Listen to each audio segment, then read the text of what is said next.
Bismillahi wa bihamdihi. Assalamualaikum warahmatullahi wabarakatuh.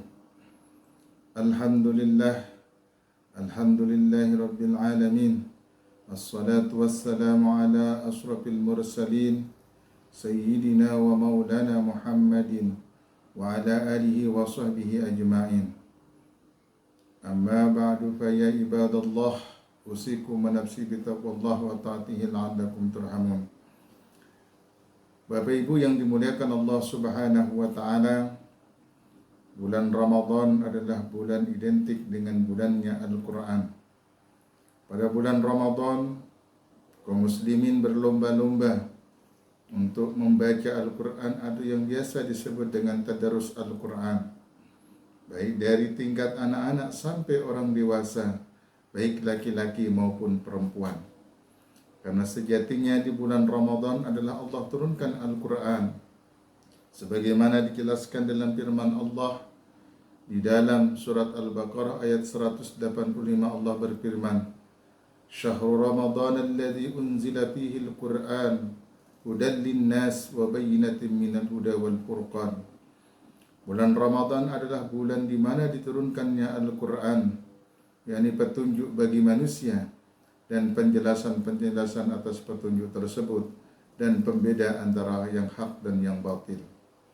Maka ayat ini menjelaskan kepada kita bahwa Allah Subhanahu wa taala menurunkan Al-Qur'an itu di bulan Ramadan.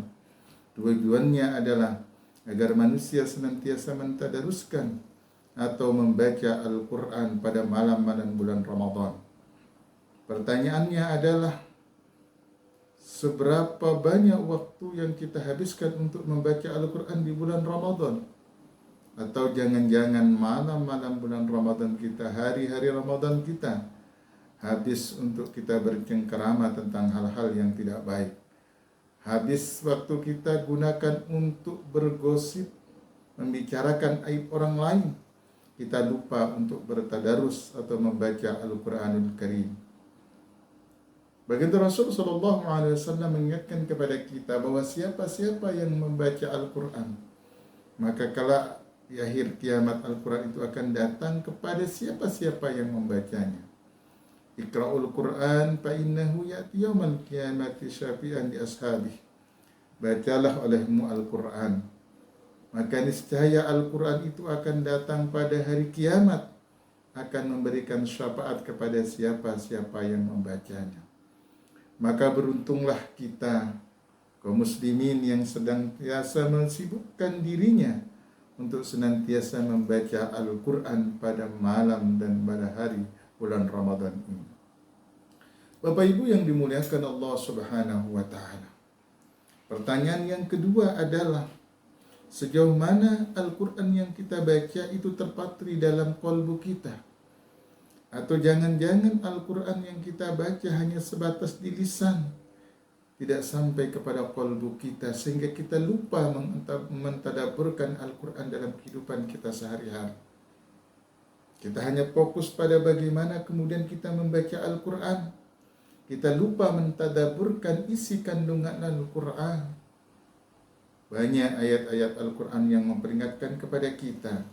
Salah satunya, wala tanabazu bil alqab.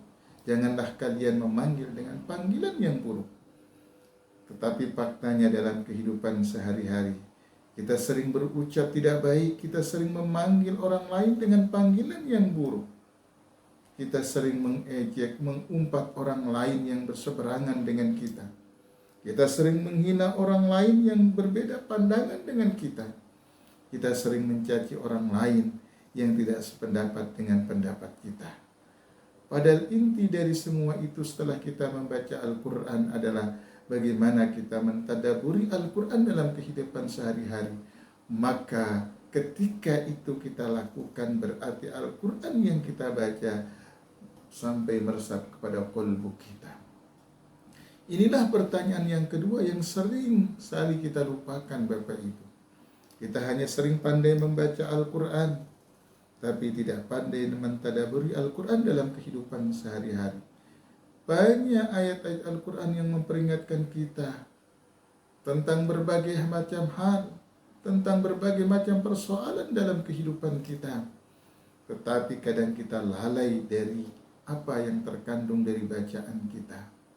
Contoh yang lain misalnya ketika kemudian kita mendengar berita, yang berita itu kita tidak tahu kepastiannya, maka Al-Quran mengajarkan kita patabayyanun, yaitu bertabayyun. Tetapi terkadang kita lupa dengan tabayyun itu.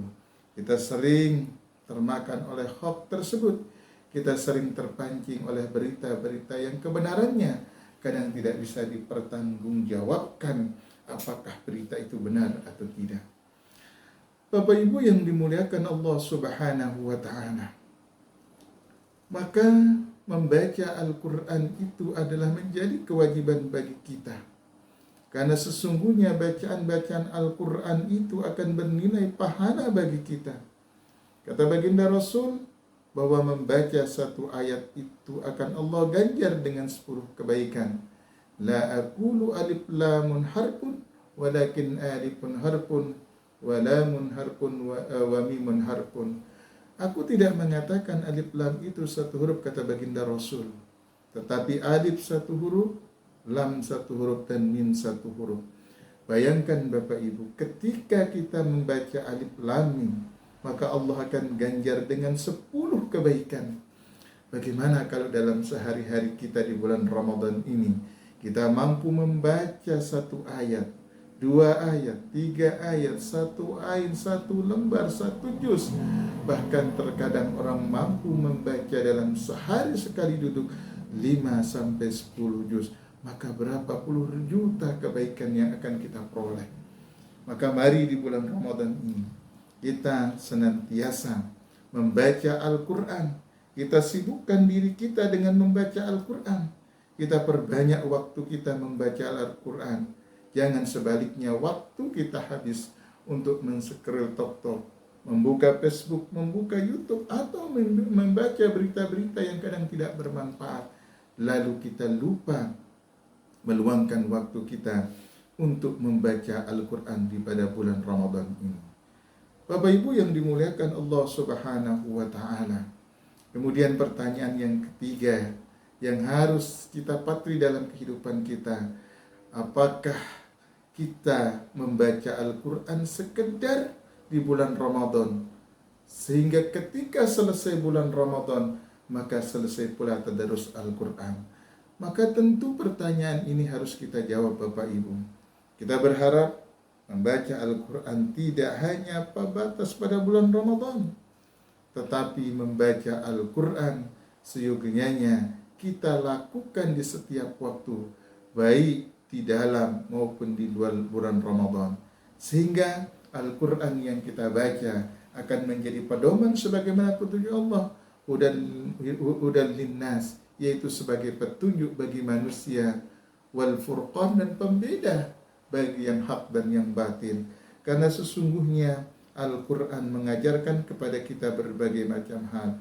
Al-Quran mengajarkan kita tentang bagaimana dalam kehidupan kita sehari-hari, apapun yang kita lakukan sesungguhnya adalah panduannya Al-Quran. Tergantung bagaimana kita mau mentadaburi isi Al-Quran tersebut. Mudah-mudahan Allah Subhanahu wa taala menjadikan kita insan-insan yang pandai membaca Al-Quran dan insan yang pandai mentadaburi makna-makna yang terkandung di dalam Al-Quran, sehingga nanti begitu selesai Ramadan kita akan melazimkan terus membaca Al-Quran, bukan hanya sebatas rutinitas kita di bulan Ramadan, tapi kita menjadikan bulan-bulan 11 bulan di luar bulan Ramadan sebagai syahrul Quran, karena sesungguhnya Al-Quran itu wajib kita baca dan wajib kita tadabburi maknanya. Mudah-mudahan ada manfaatnya, kurang dan lebihnya mohon maaf. Wallahul muwaffiq wal hadi ila sabilir rasyad. Assalamualaikum warahmatullahi wabarakatuh.